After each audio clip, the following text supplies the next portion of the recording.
And we were sitting there manifesting. It's going to work out great. It's going to work out great. And then after another 30 more minutes, after an hour, 30 minutes, they actually fixed the engine, which is a blessing because the engine that's not working, they did it in an hour and a half. I was meant to be down here on time today. So thank God I'm here. We're going to talk today about escaping the real estate rat race.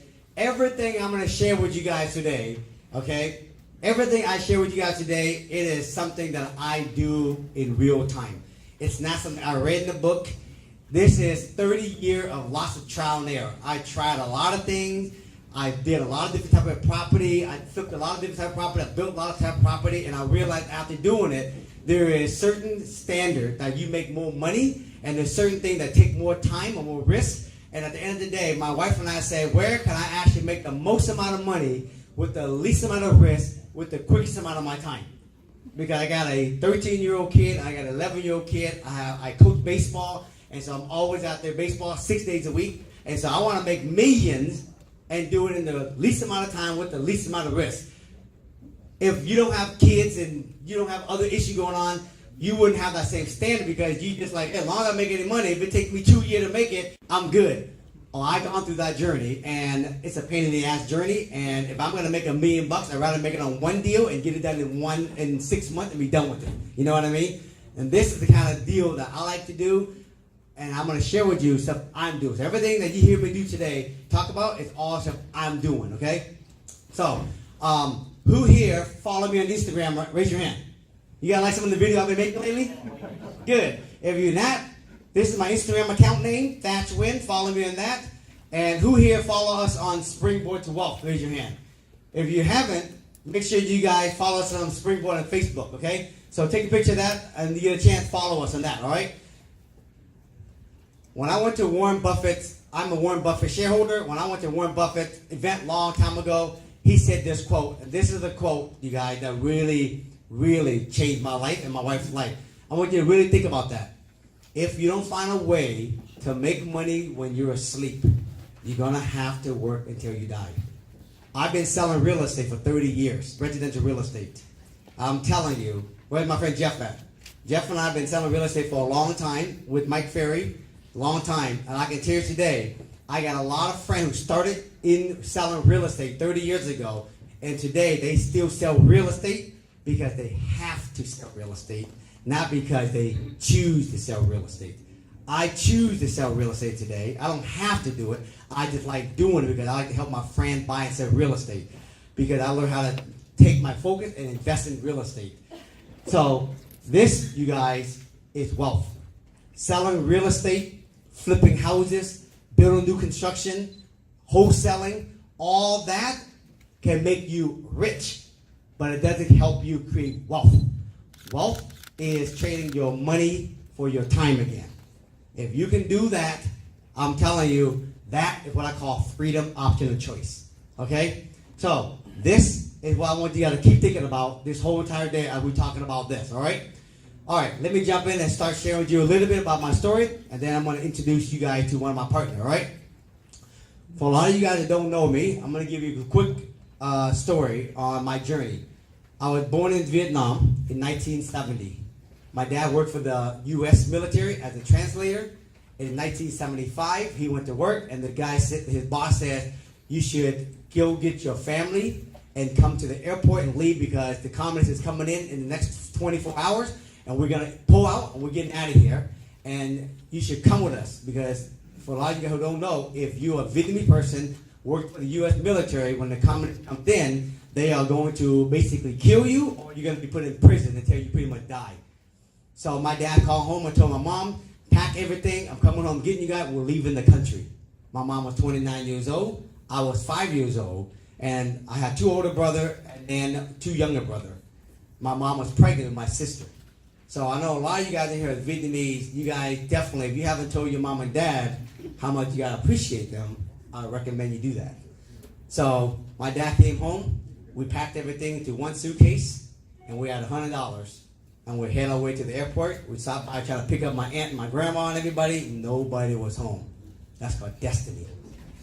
We got on the last plane after we missed the last plane. We got on the last plane and we left. We came out. We landed in San Diego. at Camp Pennington. And this is the last plane we flew out of. It was a C-130 plane.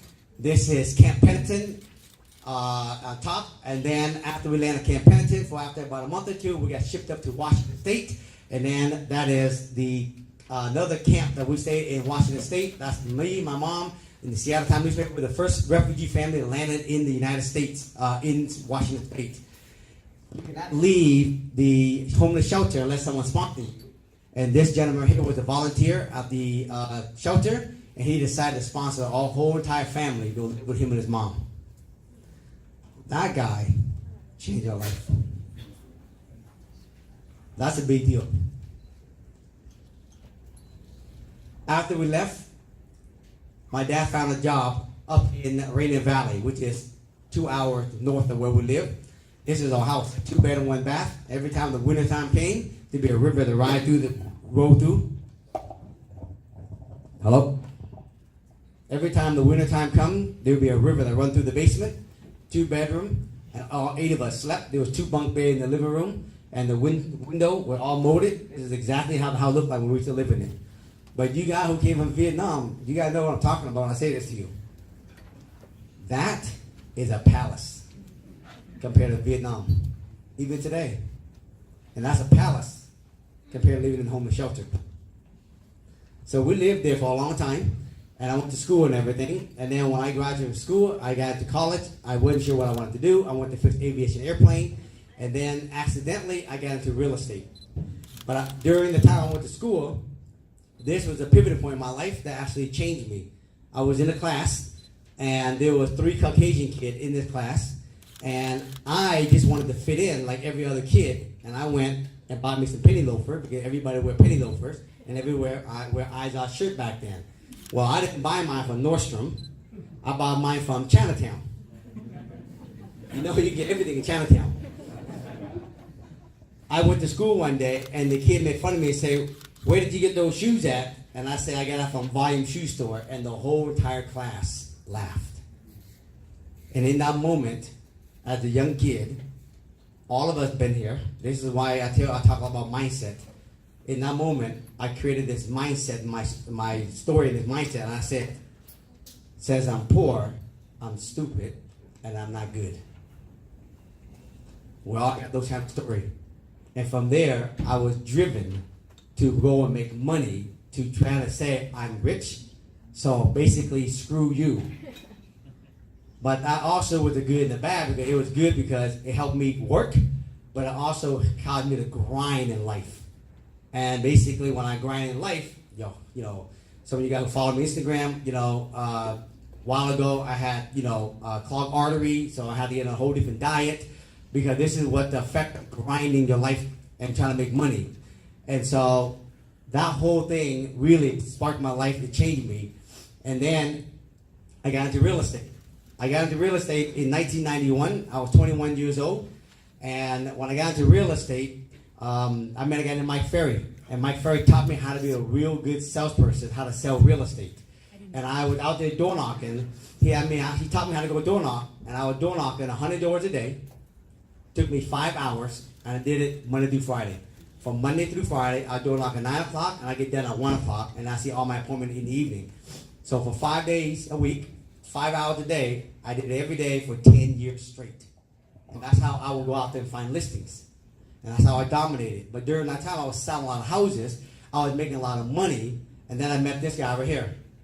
He's a good friend of mine. He's a broker who I work for today. And he said to me, "Thach, I want to teach you something because you're young. You can be rich selling a lot of real estate, but you never be wealthy unless you own real estate.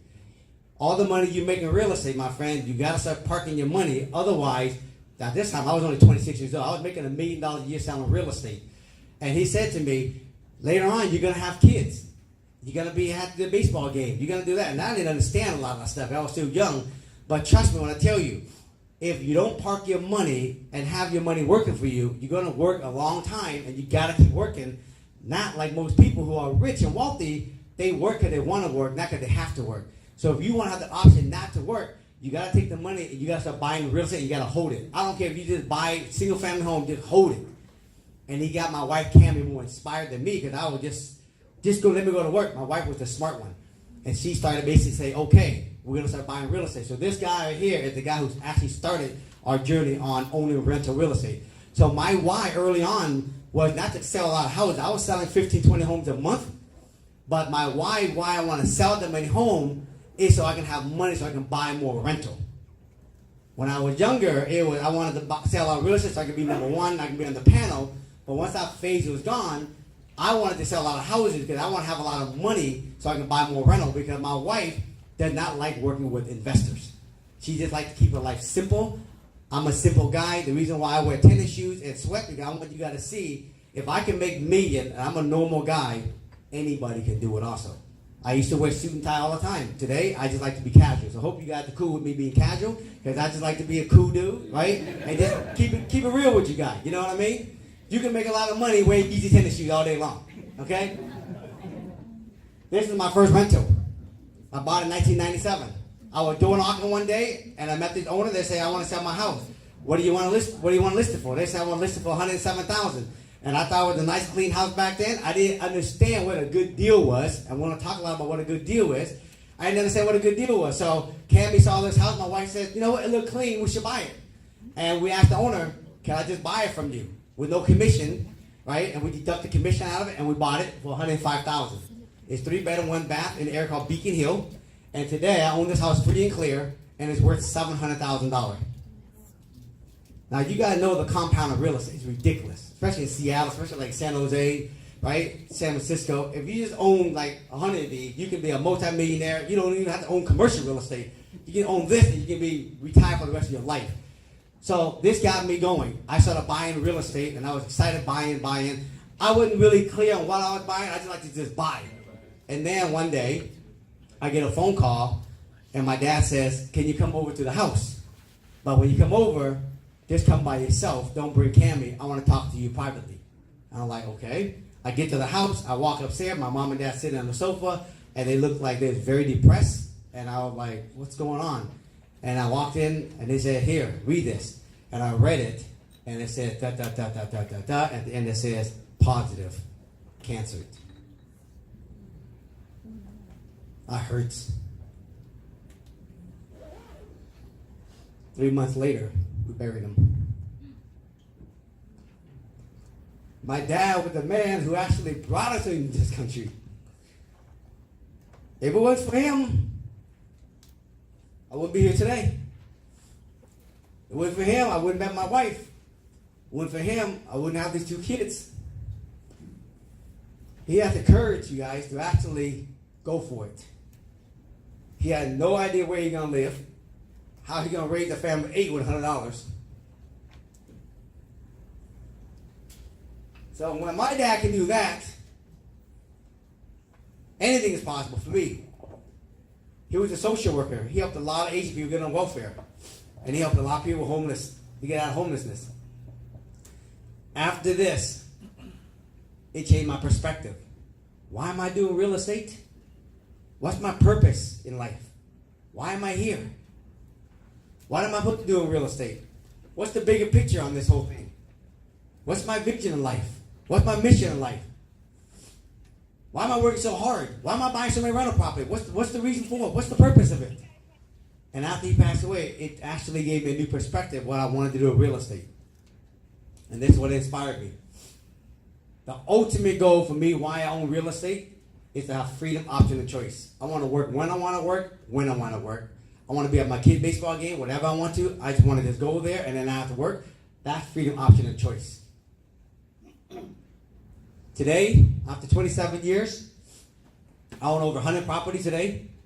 I have over $100,000 worth of positive cash flow. I have no investors. It's all for me working, selling real estate, and I own everything myself. My goal is to get to have 1,000 units and to have $1 million a month of passive income, just for the hell of it. If I die and I got $300,000 a month, it don't make no difference. It's just a goal for me to play. But the exciting thing, you guys, is not about how many property. It's really what inspired me with the investing is this. Today, my vision in life, after my dad passed away, my dad was a lighthouse. Today, When he passed away, for a lot of you guys who are Vietnamese, this is the word I'm going to say. When he passed away, there was a person in our family who can actually channel people who are passed away. And that person came through my aunt, and that person said to me, the reason why your dad's passing away, because he's getting old, because someone need to take on his baton and need to continue his work on helping low-income family. My vision today is inspire and empower beings of people to reach for their dream and see that anything is possible by me living my own dream. My dad was the lighthouse, but his light was dimming. So today, I'm the new lighthouse for my dad. My job is to beam the light into the world and then go out there and do my thing. My job is not to go out there and tell all you boats you need to come to the shore. My job is to beam the light, and whatever boat that's out there that want help, they see the light and they come to shore, and then I will help them. Today you're going to see me share some products that work for me. I'm not going to convince you to buy any of my product. I'm going to tell you this is what I do, this is what I use, this is what helped me. If you like to buy it, you're welcome to buy it. But my day today is I'm the lighthouse, and my job is to beam the light. I don't tell people what to do. I just beam the light. I do what I do. And if you inspire what I'm doing, you can follow the light. And that's my vision today, the ultimate vision. This is why I get up in the morning every single day. This is what I do. Today, a lot of my houses that I own, a lot of my apartment building, I do it because of this. I do it because I want to create affordable housing. Some of the people in this room is going to go up to Oakland with me. Because I have a 100-unit apartment building that we are getting permits. It is the second building in all downtown Oakland that's geared toward affordable housing. That's my mission today. This is my dad right here. You see that unit there? If you ever go to that site, you'll see a plaque. And the plaque says Young's Place, which is my dad's name. This is another property I'm working on right now. That's going to be a 50-unit apartment building in Seattle. It's going to call Young Place 2. So every time I do another building, the big apartment building, I name it after my dad to honor the work that he does. This is doing real estate with a purpose. This is what gets me up in the morning. This is why I love doing it. This is why I love teaching what I'm doing. My mission today, you're going to meet my partner, Stephanie and Mark. Our mission today is I beam the light. Anybody that is inspired to want to be a multi-millionaire, and then also if you're inspired to actually help low-income family, then we are inspired to help. Our goal right now is to help 1,000 happy millionaire become a millionaire doing real estate investing. At the same time, help them, teach them how to actually make their property, rent them out to affordable families to make a difference.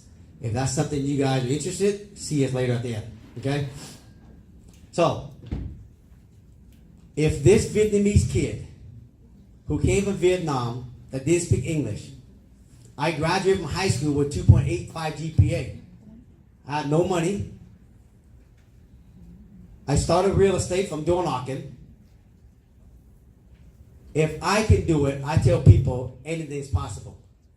I remember I used to door knock. Many people used to say to me, go learn how to speak English before you knock on my door. Quit bugging me. When I'm ready to sell, I'll call you. And they slam the door in my face. 99 of those doors was that. Every day I knocked on 100 doors. Only one of them will say something nice. The rest of 99 of them will tell me stuff like that. I remember one time the guy said, don't ever bother me again. And then he told his dog, fetch him. And I ran out the yard. I never made it out the yard. And the dog jumped on me and bit me. And I had to go to the hospital. This is the thing I had to deal with every day. And you know what? I got up the next day and I did it again. So I'm going to ask you, if this guy can do it, anything is possible, why not you? My goal today is to inspire you to see that it's very simple, but it comes down to how bad do you want it? And are you willing to do the thing that make you uncomfortable? But the thing I'm going to share with you is so simple, but it takes a whole different mindset. It takes courage. It takes inspiration. Later on, you're going to meet David, Linda, Jimmy, and Ricky. They were the person that donated $12,000 to VNARP in the November event. They spent the whole day with me here recently. And I taught them about a why. Why are you doing it? My biggest why I'm doing real estate, you guys, was I wanted to retire my mom and dad. I didn't want them to work. My mom worked at a factory, making $3,000 a month. I told Linda, the amount of money you make, you should just basically add that into your bill every month and just pay it. That will actually inspire your mom and dad. And that's why I did it. So if I can do it, you guys can do it. So I want you to think about that. So with that, I want to introduce you guys to two people that I created a company called Springboard. Stephanie, will you stand up? Mark, will you stand up? This is my good friend Stephanie Owens and my good friend Mark Erickson. Stephanie Owen is a mindset coach. I believe that 80% of the game in life, in sports, in business is mindset. And she is the coach, actually coach mindset with me in the company. And then Mark Erickson is a former developer, wholesaler, acquisition guy, banker, and today does real estate with me in Seattle. And so I'm going to invite Mark to come up, and we're going to talk about the BRRRR model and how I'm buying property, what I'm doing today, so you guys can see what I'm doing, and hopefully you guys can duplicate that. So come on up, guys. Let's give a big round of applause for you guys.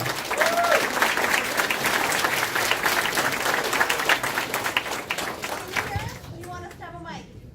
Just a couple mics. Couple mics? Mic better? So awesome to see you guys here. Does Thach have a solid mindset or what? Yeah. Yes. That's what's such an amazing piece of this story, is the ability to take any situation and make it into what you want to make it into. It would have been so easy for Thach to decide, that dog bit me, therefore all dogs bite. I might as well just pack up and go home. But he didn't do that. But we all do that in big and small ways in our lives. We have one experience and we'll let it define the rest of what we want to do. So that's why we know that while the need to have a solid skill set is so important, it helps develop your actual ability, hone your craft, and give you the confidence to proceed well through your day. But it really is 80% of the game is your mindset. And that's why we talk so much about that piece of it, because you can know a lot, but if your mind is getting in your way and stopping you, then you're never going to get where you really need to go. You're never going to fulfill your full purpose. So that's a key component to what we love to talk about. This is Mark's area. Oh, the disclaimer. I always get the important stuff. So before we get started into the rest of the presentation, thank you again, all you guys for being here. The sponsors, you guys are awesome. It was great to connect with you guys before the event. We got to throw a disclaimer out just so that everybody knows we're not attorneys, we're not architects, accountants, land use planners. We don't even play doctors on TV. What we're here to talk to you guys about are the strategies and tactics that we actually use in Seattle to acquire investment properties to incorporate into our real estate business, and that our clients use across the country. But everybody in every market that we go to has to confirm with their managing brokers, their attorneys, their accountants, how this stuff actually applies to you, what actually works for you. You got to understand it. We don't know all the rules and regs in every market across the country. So now that's done, we can continue on with our regular program. We always love to get a little bit of a sense of who's here today. So Thach, maybe you already know a little bit of who's in the room today, but I don't know all of it. Who here is a real estate agent? Raise your hand. Good. Who here does wholesaling? Raise your hand. A few. Good. Who here actually flip houses? Raise your hand. We got a few. Who here build new construction? Raise your hand. Oh, God. Good. Who here built commercial building? Raise your hand. Commercial building. Good for you. Okay, good. We got a variety of everybody in this room. what do the rest of you do? Software You're startup. retired. Yes.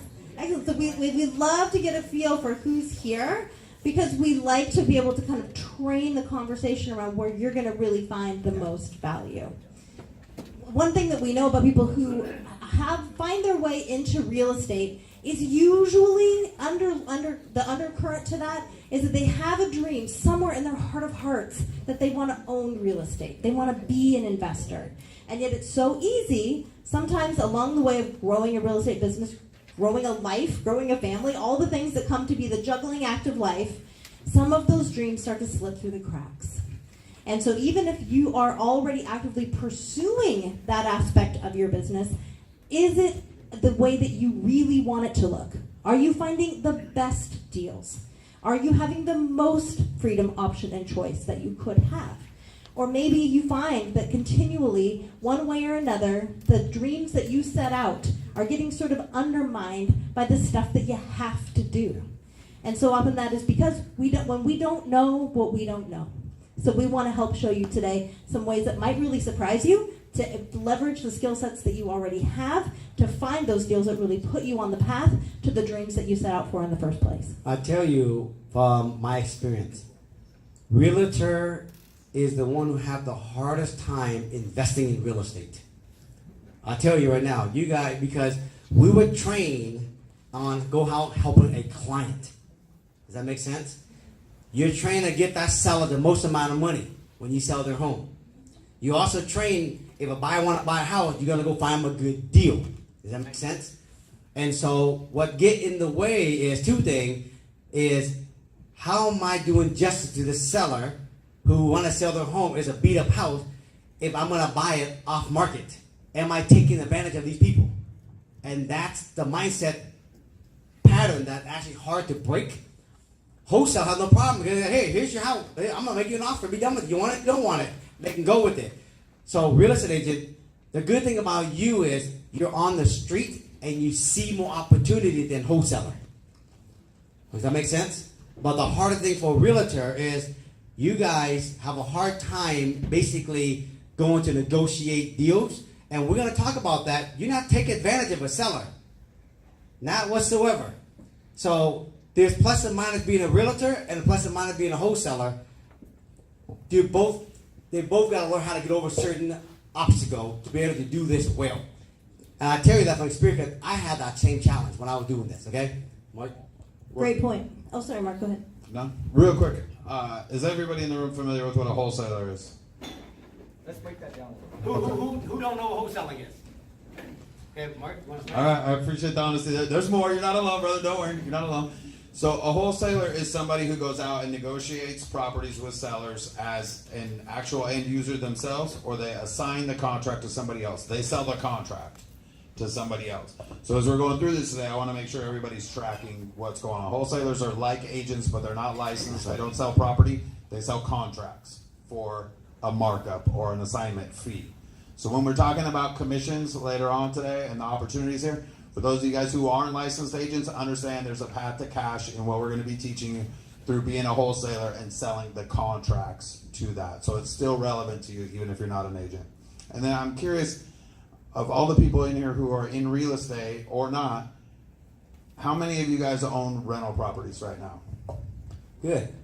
How many of you own more than 5 rental properties? Raise your hand. How many of you own more than 10 rental properties? Raise your hand. Good.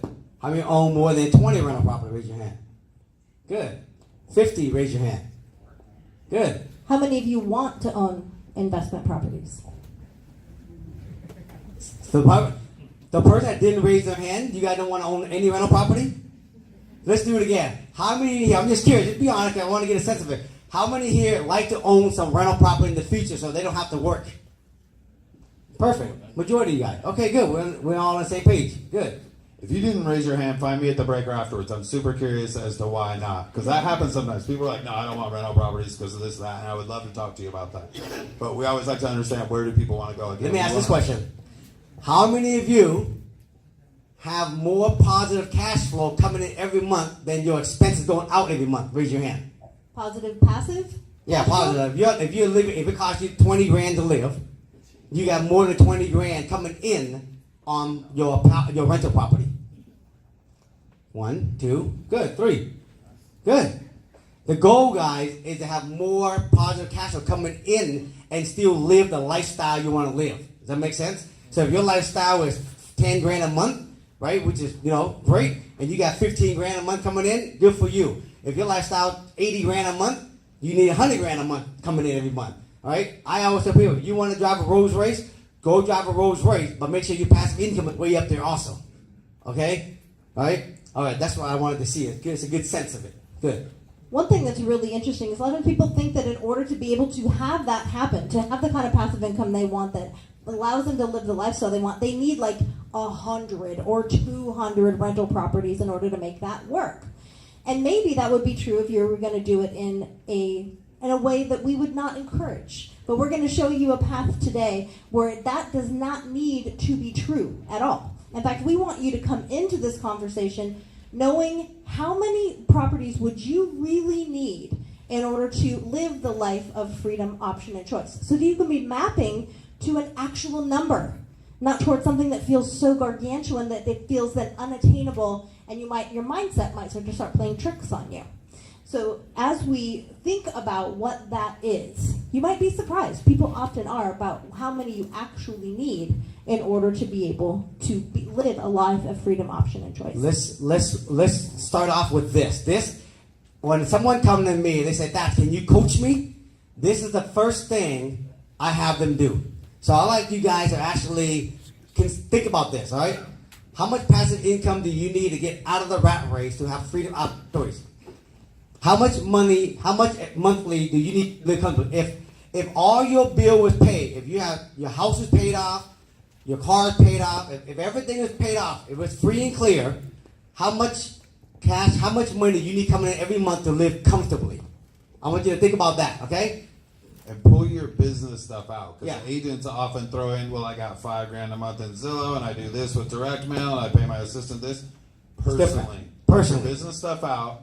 How much do I need to live a good life? Does anybody have a number in mind they want to throw out and share with the group for the rest of this exercise? Throw it out. Linda, throw it out. What do you think it is for you? If everything's free and clear, how much money do you need to live to have coming in every month if you live comfortably? The mortgage is free and clear. Remember, if your house is free and clear, all you got is just your monthly utility bill, food you're eating every day, right? Going on a nice trip from time to time. Go on a nice trip time to time. What do you think it is? Everything's free and clear. Well, right? Well, Shoe budget. that's the shoe budget. Shoe budget right? is important. Remember, if everything is free and clear, I want you to think about that question, okay? So let's do it this way. Maybe we can make it a little easier. How many people would, if your stuff was paid and you were getting between $15,000 and $25,000 a month? Could you live comfortably with that? If everything is free and clear, would you be safe to say?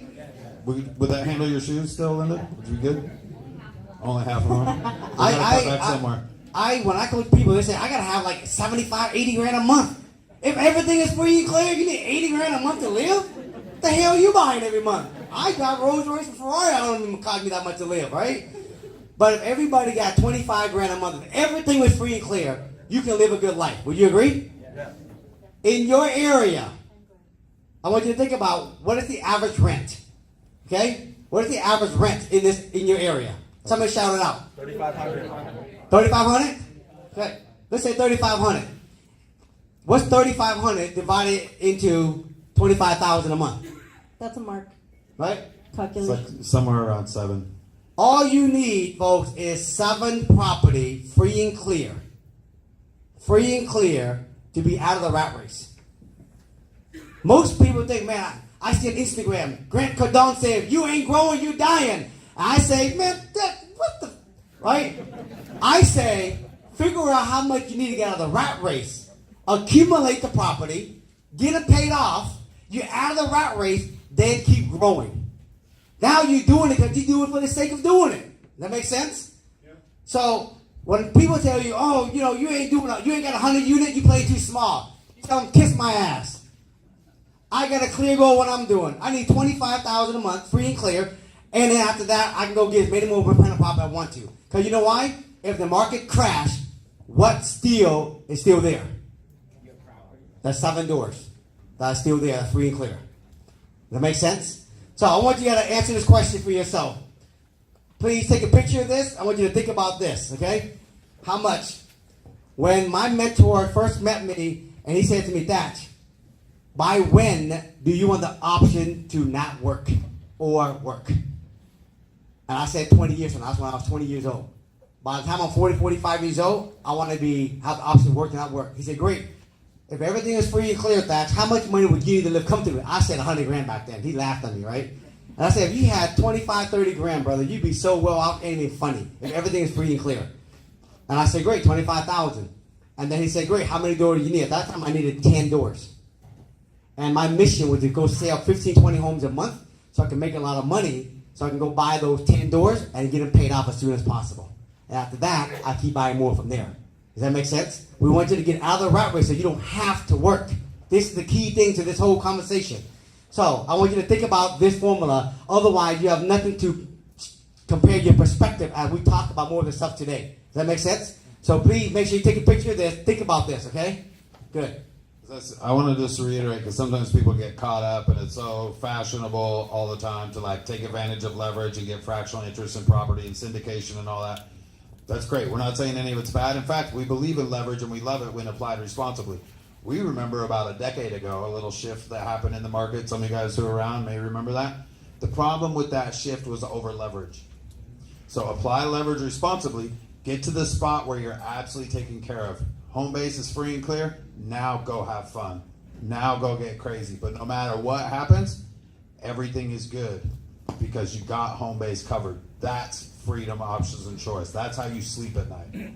You're going to hear me talk a lot different than Grant Cardone. Because what Grant talks about is just play big, go home. Look, I like to play big. I built big apartment buildings. But what I also smart at, I like to make sure that my home base is covered. So if there's an earthquake ever happen, I'm still not selling my personal house. And I'm not going to be homeless on the street. Nobody preaches about that. You know why? Because it ain't sexy.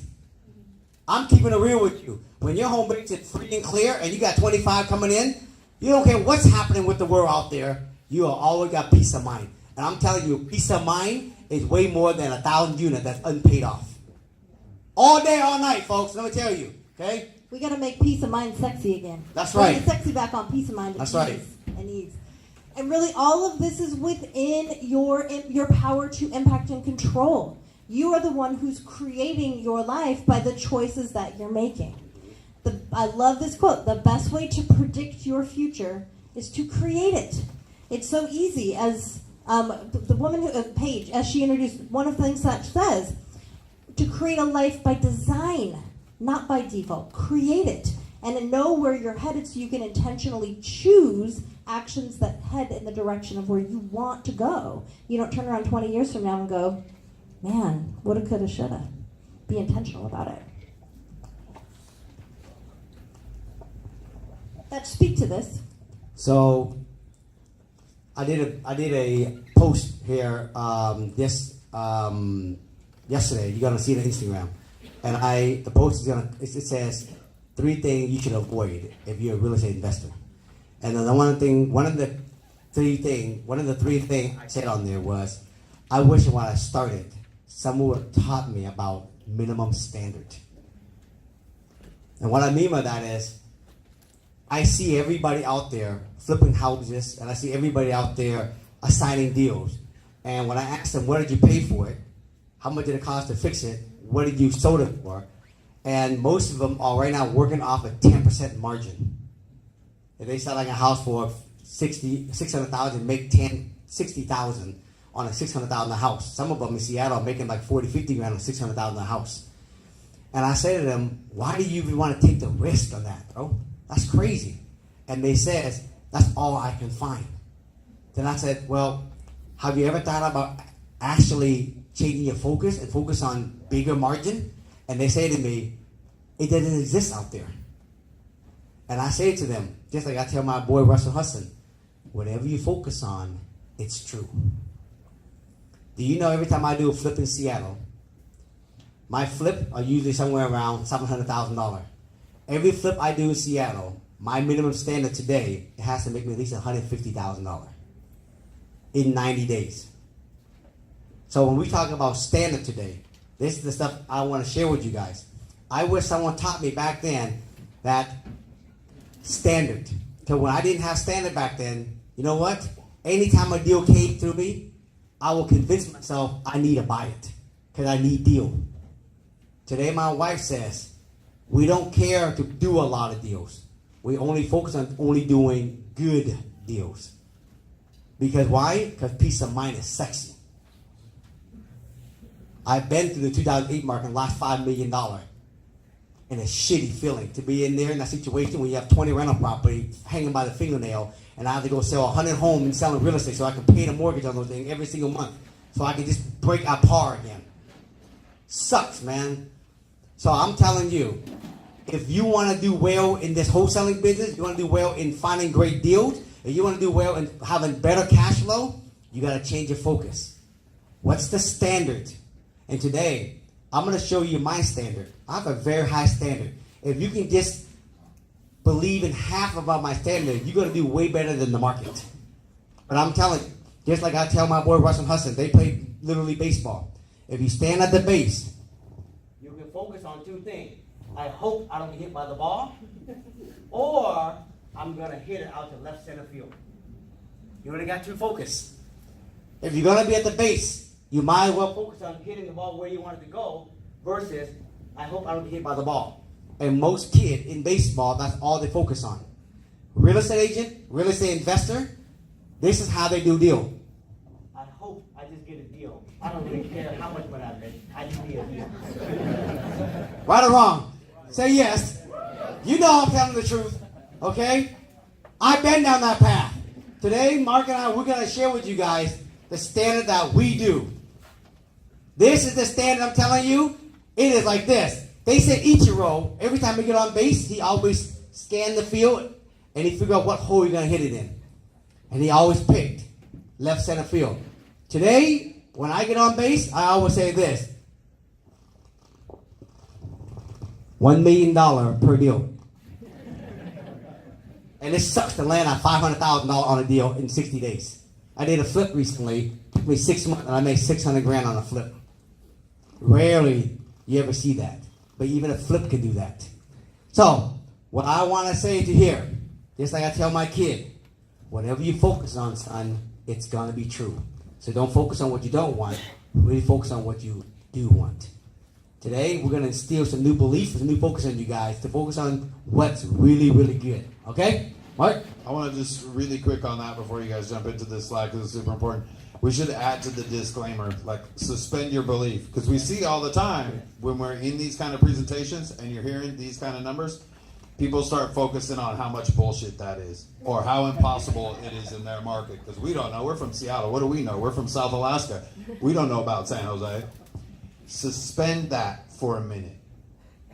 Start looking at what could be possible. What if it's true? What if half of what he's saying is true for you guys? Don't let your mind take you to that spot of focusing on getting hit by the pitch. Not all dogs bite. Yes. Now I'm going to tell you, these four spent the whole day with me. I toured them through all the different projects I do. The stuff that I buy, it is literally in the heart of Seattle. Not a secondary market, not a third market, the heart of Seattle. Even people in Seattle say to me, how is that possible? And you know what I tell all my competition? Keep believing what you believe in, dude. It is true. Because, listen, my belief is I find great deal. They don't believe it, so you know what? I don't need to convince them. I just need to believe what I need to believe. Does that make sense? I'm telling you, if I were down here in San Jose, I will find those exact same deal. Exact same deal, that big margin. Okay? That's it. That really is the key around all of this, is knowing where are you pointing all of this activity to? What is your end game? Do you have a point on the horizon that you are moving yourself toward? Are you making decisions that move you in the direction of that end game? Or are you just driving around hoping that you find your way to that horizon and just kind of crossing your fingers for luck? What is your end game?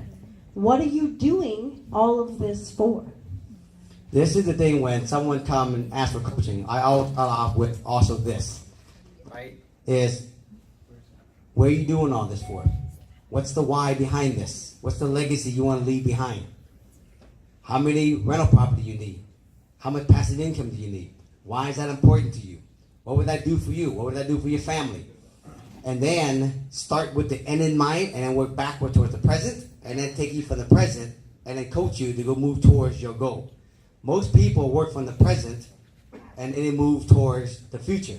The problem is, while you do that, it's more of the same going into the future. Does that make sense?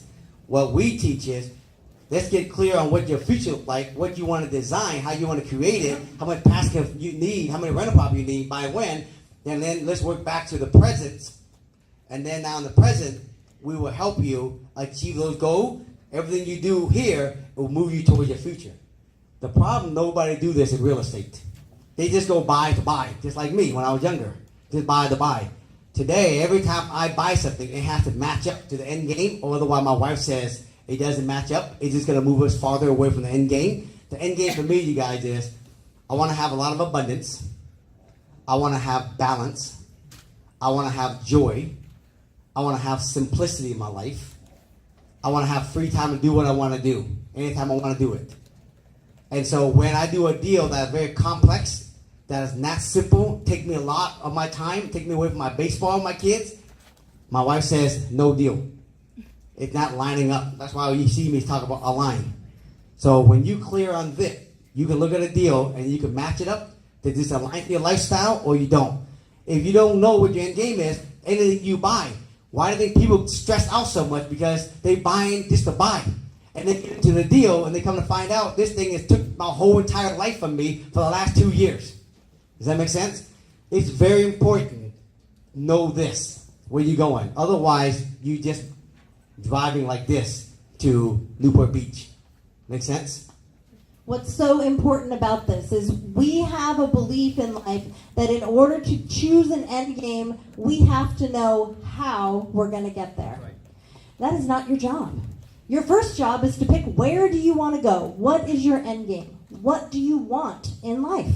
And to be really clear and be bold enough to declare what you really want, not what you think you can get, and settle for some lackluster sort of milquetoast goal that you're not that inspired by. Then you have to decide who you're going to be. Who are you going to be as you walk toward that goal? And that is the biggest driver for that, because every step along the path from here to your end game is not going to be easy. And that's why you have to have that why. Know why that end game matters. What's important to you beyond the money. So that you know where you're going and why, and the how has a way of showing up. When you stay moving, when you stay taking one step after the other, but have the clarity to know where you're going and why that's important to you. If you don't take the time to do this, you guys, I'm going to tell you why it make hard. Because if I share with you, here's a fixer-up house, and this is a great deal. We identified it. Then I'm going to say, I want you to go and door knock this property for me. And I want you to use this script. I want you to ask the owner will they sell it. What's going to happen is that your mindset is going to either talk you out of it or basically tell you, I do it tomorrow. And you're going to basically won't do it. But if I said to you, the why is, if you can take care of your mom, pay off her house in Kent, right? And have her not working anymore, and then you take care of her every month for the rest of your life. And then your mom will have to keep working at her age. If that's important to you, would you go door knock on the door? Yes. Absolutely. What you're going to learn today is what most agents don't like to do, is to go and door knock those houses perfectly yourself. I still door knock it myself. I drive my Rolls Royce, but I do park it down the street. And I go door knock the house. The reason why I say this to you is you got to have a real clear goal, because door knocking and cold calling is the biggest fear, like public speaking. You cannot do door knock and cold call unless you have a big enough why to do it. And I think everyone in this room can relate to, if you can retire your mom and dad so they don't have to work, that'd be a big motivation to go door knock those houses. Would you agree? Absolutely. Good. Okay. And that's the end game is so important, because it's often people don't want the money for the money. If they did, you would just go make it. You want the money for the experience, but you never really tap into the emotion of that, which is why you don't take the action. And people never think 10 years in the future, because like this shot seems like forever away, right? 10 years from now, that's forever from now. But if you shift your focus and look in the rear view mirror, how fast did the last 10 years go by? Crazy, yeah. Right? It's the same amount of time, but the perspective is different. 10 years, I'll start tomorrow. I'll start in 6 months. That time is flying every day. Don't burn any of it. We can't buy more of it. Remember, guys, Get clear. You got to buy the property, and you also got to pay them off. Right? So it does take time to buy and get them paid off. Okay? No, which very few people talk about paying them off.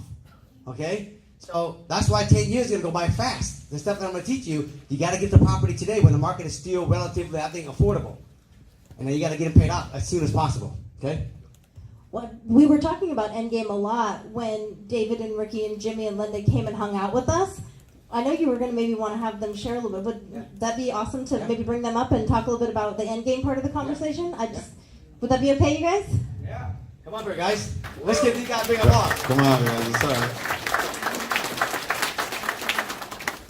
You gotta give these guys a big applause because they put up 12 grand. They donated 12 grand. 12 grand. Good to see you guys. So, Linda, we'll start with you. Tell them what you just told me just a minute ago in the hallway also, and loop them in on the conversation we had at Seattle. So we were all in Seattle. That just asked us why we're doing what we're doing, why we want to dip into like real estate. So each of us kind of went around. I'm not going to share everyone else, so I'll just share my own. I always knew that my mom was the why. So my goal was just to, okay, I got to make money, and save it. I got to save it. But I never really took into aspect how that I was going to really implement it and like take into action until Thach said, okay, so you're trying to retire your mom, you're trying to make all this money, so let me ask you this. Have you ever considered taking what she's currently making right now and using it as though it's your own debt, which makes you work harder?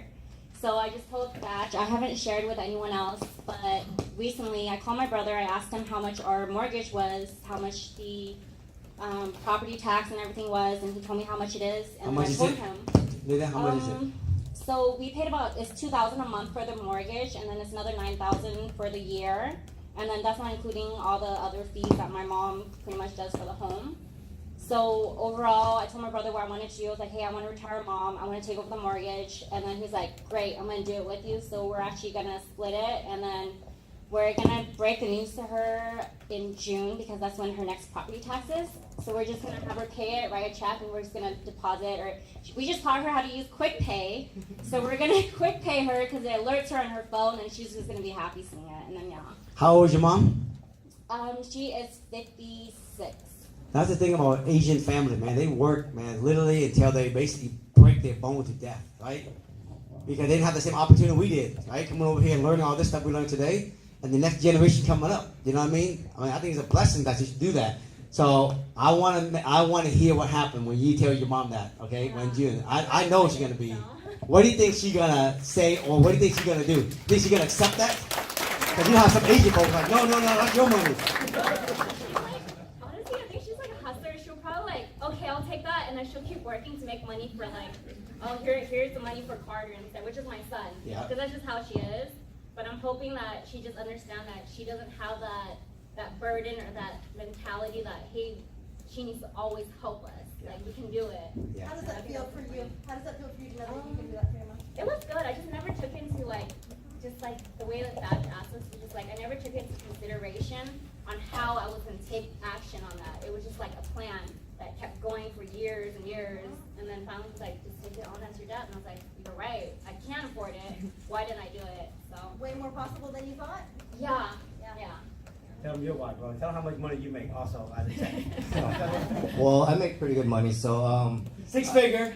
well, me and Linda were kind of vibing. We were kind of thinking to ourselves like, why? Because Thach has always been saying he door knocks 100 doors every day for 5 days a week, and he'll get 99 no's and maybe one yes. So I thought to myself, can I do that? And I was like, man, I don't know if I can do that, but.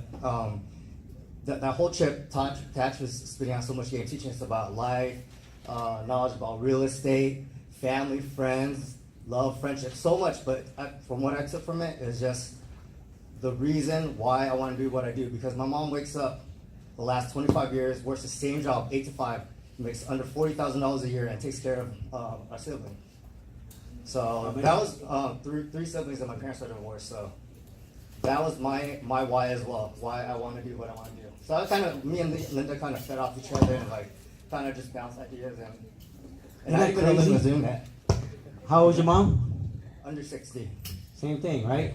60 years old, working, making less than 40 grand a year to take care of 3 kids. I'm telling you, if you haven't told I love you to your mom and dad lately, I highly recommend you go home and do that today, okay? Right?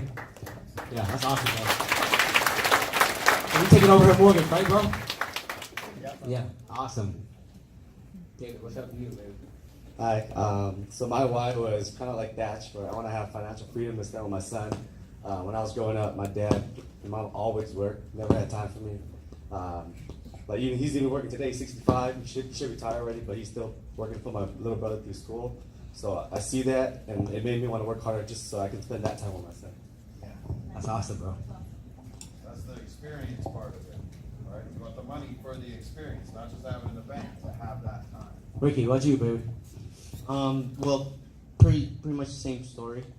Grew in the same generation. My dad works full time, graveyard shift, sometimes overtime. He makes less than 40,000, and he's a single family earner, a single income earner. And he took care of me, my sister, and my mom. And I worked the same job that he did after college. It was an assembly line manufacturing, doing heavy lifting. He's 65. He should be retired by now, right? Well, I didn't do what Linda did. Well, I will. I have my own problems, but Take care of his own right now. yeah, but so I would like to tell him that, hey, Dad, I want you to retire soon, so I'll do all I can. So one thing I took away from following Thach all day was I also flip homes for 3 years now. I flipped 2 successful, I guess, not to Thach standard, but it will be. But I learned that I need to learn my market, do my due diligence, and find the end user. And once I know who's going to buy the property, I can style it, budget it, and cater to that buyer, so that it would be easy to sell and not having to hold it, and and not having a peace of mind. Yeah. Yeah. Let's give it up to these folks. Good job, guys. I love what Ricky said about I got to take care of some stuff first, because we talk about that a lot, right? Contribution doesn't put you in jeopardy. And we talk a lot, we'll talk more in a minute about level 1, but that's so important to make sure that you're taking care of yourself, because there's no point in you drowning and saving somebody else. And so be thinking about, what is your why? What is that bigger thing that will pull you through and keep you focused and intentionally choosing consistently toward the end game that really inspires you? What is that bigger why? What is that for you? Because when you know what that point on the horizon is, if you say, I need 7 paid off rental properties to live a life of freedom, option, and choice so that I can fill in your why. When you know that, every single time an opportunity, a decision comes across your plate, you can ask yourself, am I moving closer to or farther away from that end game? Is this aligned with my why or counter to it? And it starts to make all the decisions, the shiny beads that entrepreneurs are so good at spotting, crystal clear. So you're not spending your time spinning your wheels figuring out what to do, because you're already clear. And you can have that clarity of making those decisions easier and with more confidence. Ultimately, Gandhi says it best, our actions express our priorities. And if you say that why is important to you, but your actions show otherwise, you better get really, really honest with yourself and recognize that your actions are what are reflecting your true priorities. And so be good with where you're at. Accept where you are and be willing to look at and maybe ask yourself some tough questions, and then either get honest about the fact that you would love to be somebody who owned rental real estate, but you're not doing it. So stop telling yourself that you're that person, because living out of integrity with yourself does not serve. Or change your actions and get on it and start moving in the direction of that. One of the ways that becomes way easier is when you know what to do. And that's what these guys are going to tell you about later as we move through this conversation. So you don't have to be guessing. You can move in that direction with confidence.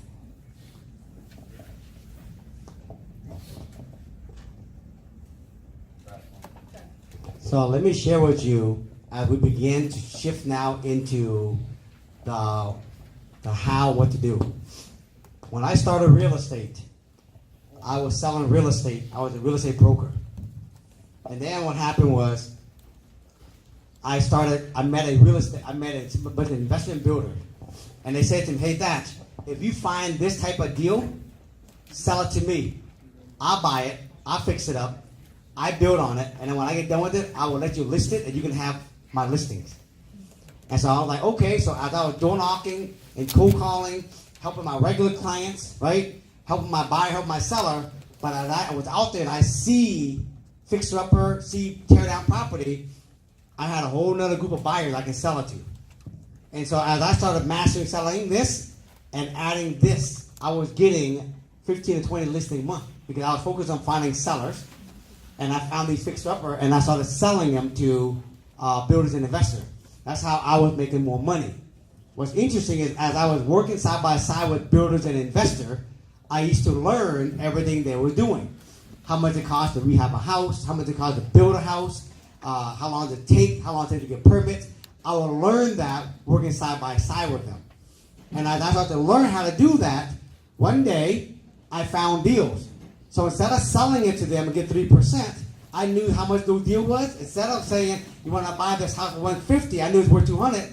I will actually buy it myself. Even if I don't have the money, then I will assign it to the same investment builder for $200,000, and I make a $50,000 split versus the 3% split. Does that make sense?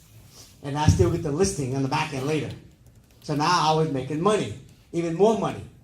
And as I was working side by side with them, as I continued to go out there and door knock and find the deals, I didn't really know what a good deal still was at this time. I would find houses, flip old houses, and I'll buy them myself. And then I started flipping them myself. And at the beginning of the time, I was only making probably $20,000, $30,000 on a flip because, again, I didn't have a standard. As I was flipping houses, I was doing more of that. I met a builder who, during this time, I was selling him land. He was building construction. Him and I became good friends. I said, hey, next time I ever find the raw land, can I sell it to you and can I be your partner and we can share the profit 50-50?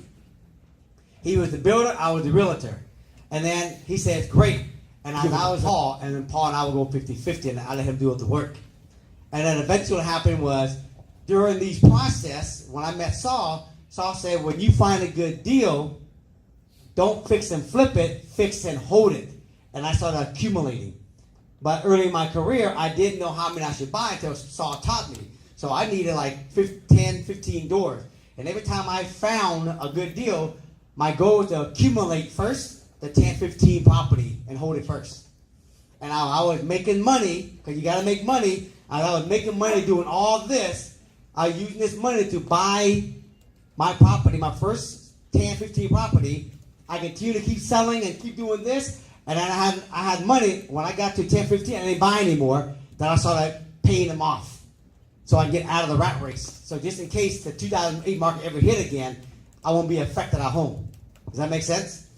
So today, what Mark and I is going to teach you guys is doing this.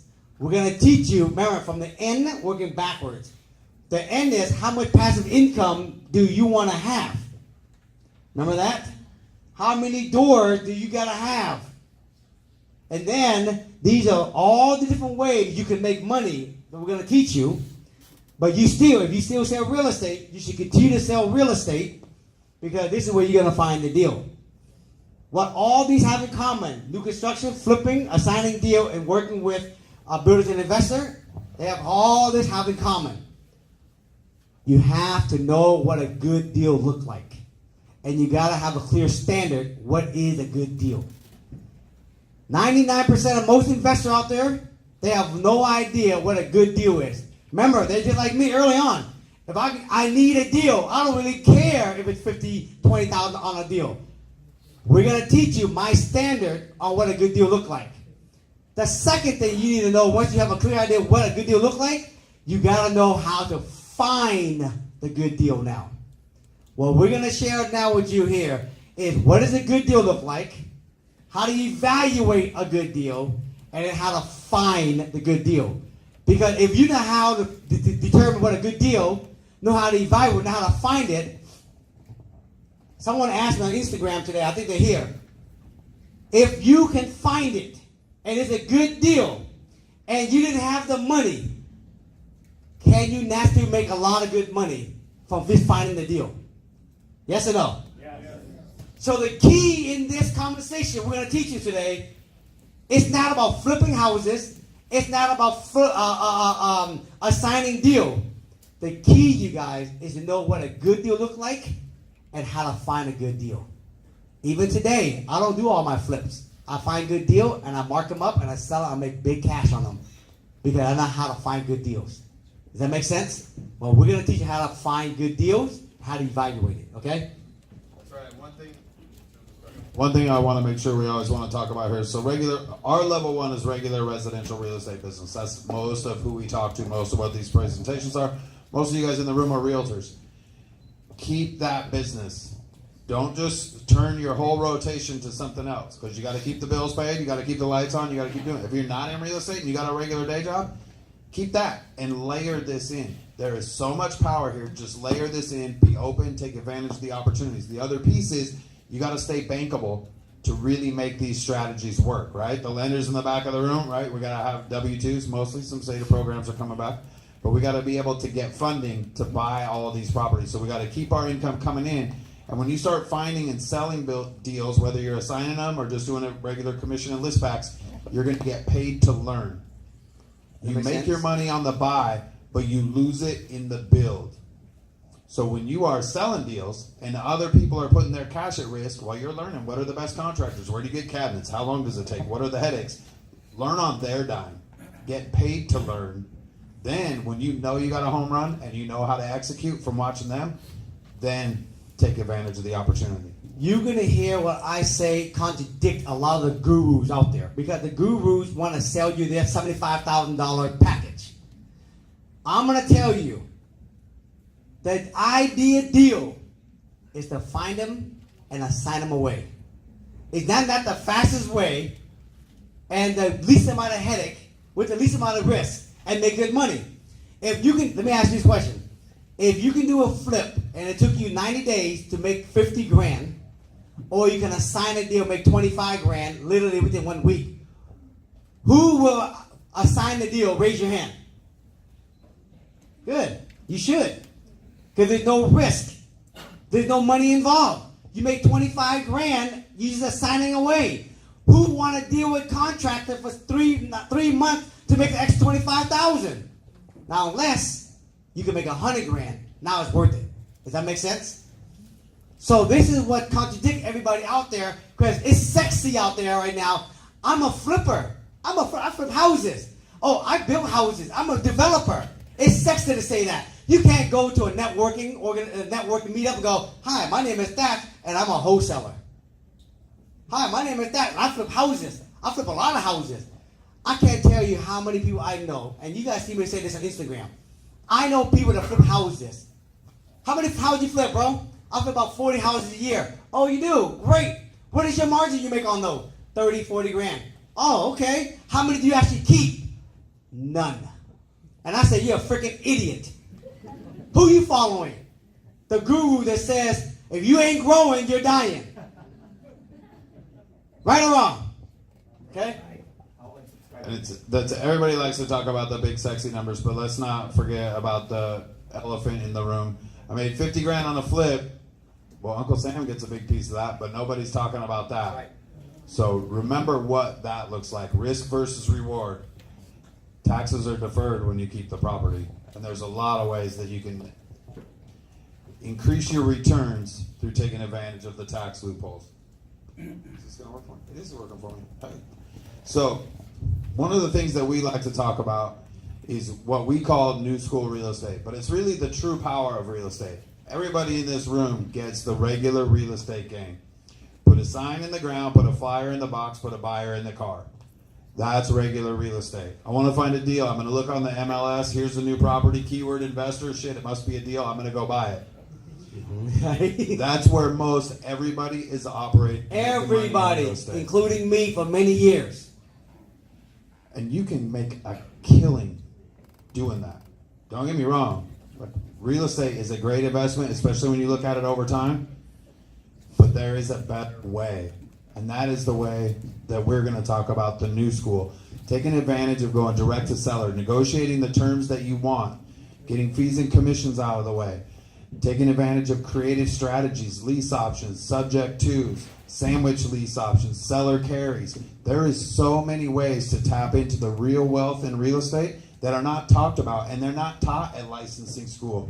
Licensing school teaches you how to pass a test and fill out contracts. Structuring deals, negotiating with sellers, evaluating returns is not covered in real estate school. That's where the power is of taking advantage of these strategies. 99% of all brokers, here's what's so sad. 99% of all brokers, all the brokers in this room, tell me, I'm telling the truth now because I've been there. They buy all their deals in this category here. Most of them on market. Today, you would never ever see me buy a deal hitting the MLS. Never.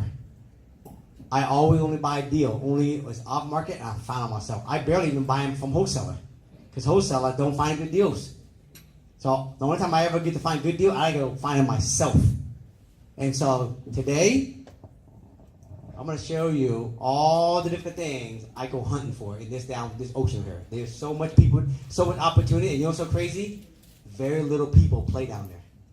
Very little people play down there. Okay? There's so much money and so much power to tap into this, you guys. And one of the things, we're always sensitive to how much time we have, but I want to talk. The agents in the room, would you guys rather work with sellers or buyers? Seller. Who rather work with buyer? Raise your hand. Right. Who rather work with seller? Raise your hand. Good choice. That's Good right. choice. You control the listings, you control the market, That's right. right? If you control the listings, you get to market for other listings. You got an opportunity to double in and get buyers from open houses with no marketing costs. There's all the power in And the less world driving. there. Yes, less time in the car, stuck in traffic, 200 people that are never going to pull the trigger. The other piece that we want you guys to start looking at and how we want to change your perception is agents and wholesalers have right of first refusal on almost every property that transacts in your market. That makes sense? Think about that. You're in the living room talking to the seller before anybody else knows it's for sale. Thach was talking about, you always look at it like this is a listing and I got to go highest and best. And when you got a buyer, you change gears and like how cheap, how good of a deal. Bring two hats into every presentation that you go into. What if I listed it? What if I became the buyer? You got the right of first refusal. If you're getting the listing, the seller trusts you already. Look at every listing. What if I bought it now? You've got that opportunity.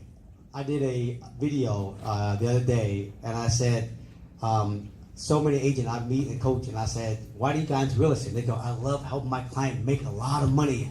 I was like, that's good for you. That's great. Do you ever buy any little deal yourself? And they say, no. And I'm like, why not? Well, I don't know how to do it. I don't know what a good deal is. I just sell it to them. And then, I found out they make a couple $100,000 off after I bought it. And on top of that, I don't have the money to buy it. So, folks, you know how many agents, including me for many years, watch. We in real estate, and all we do focus on is helping someone sell their home and helping someone buy a home. You walk right by a great opportunity, and you don't even see it as a great opportunity because someone have not changed your pair of glasses. Today, we want to give you multiple pair of glasses. One pair of glasses called real estate. Help your client get the most money for their home. Another set of glasses is, wow, look at this house. What can I do with this house? What's possible? Look, they got an upzone happening right now in this neighborhood. Is this property an upzone area? Is this in an opportunity zone area? Yes it is. Oh my God, what can be done here? That's the kind of mindset you got to get if you want to get the fat deals. Okay? So again, we're going to share a strategy today. We talked about on the way down here that we're going to teach you guys how to buy 10 properties in 5 years with $100,000. That's the bird strategy. We're going to jump into that in just a minute. I know you guys have been sitting down, super patient, super long. We appreciate that. You guys have flyers on your desk. We're going to spend just a second. Thach, do you want to give them an overview? Yeah. What So this is? basically, I'll tell you guys, there's 3 products. This product right here is called 5X. It's basically the A to Z on how to determine what a good deal is, how to evaluate what a good deal is. Product number 2 is called Jumpstart. That right there is basically every week for 1 hour, you're on the call with me, Mark and Stephanie, and we're coaching you to get to your end game. Okay? And the third, list building, is how to identify where the property's at. And that, when you punch in, I want fixer-upper at 70% LTV in this area, and tell you all the fixer in that area, telephone number, email, cell number, home number, everything you can think about it. It will help you identify all the fixer. So later on, if you're interested on this, come see us, because after we share it with you, this is the stuff that we do. Someone asked me one day, can you put everything in a package? We put it in the package, and we made it simple for somebody. And that's what that is. You can read more about it, okay? Hey, that's perfect. So when we get back, we're We'll going take to a quick talk break about right now. this. We're going to take a quick break. We're going to be like 5 minutes. Evan's going to call us back in. Then we're going to jump back into it. Or do we want to do this right now, Evan? I think he's looking for a page. Okay, let's do it right now. So as soon as we get back, we're going to start jumping into the hows and the whys and start breaking some deals All down right, for you let's guys. go use the restroom real quick. So real Hold quick, on. real quick. Most of you guys went to the last event, and Todd, we brought Todd back for one reason, is to elaborate the event from the heavyweight educational event. So thank you, Todd, again for that. The whole team, you guys been awesome. You guys not done yet. We're gonna break down our model in just a second, but check this out. Todd don't know this yet, but we're gonna raffle off some stuff today, or just raffle off for free. How about that? We got some bobbleheads, limited editions with Todd on there. You can leave it on your dashboard. Right? You see him go like this, yeah, deal, all day, right? So we're going to raffle some of that out. If you register today,